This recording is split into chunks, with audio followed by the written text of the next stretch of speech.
আমি ফাইলে গেলাম, ফাইল থেকে ওপেন, আমি এই দুটা ছবি সিলেক্ট করে ওপেন করে নিলাম।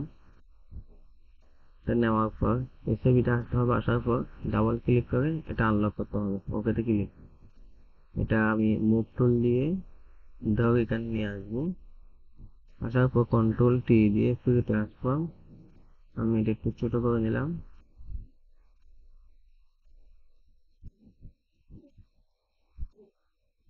এতটুকু। আমি টিক মার্কে ক্লিক করব। এখন নর্মাল থেকে আমি ওভারলেতে ক্লিক করব। ক্লিক করার পর এখানে আমি মাঝখানে ক্লিক করব। তো এখন আমি ব্রাশ টুলে ক্লিক করব। ক্লিক করার পর আমি এখান থেকে এটা নিলাম, আমি এটা এইভাবে মুছে দেবো। এখানে ব্ল্যাক এবং হোয়াইট থাকতে হবে।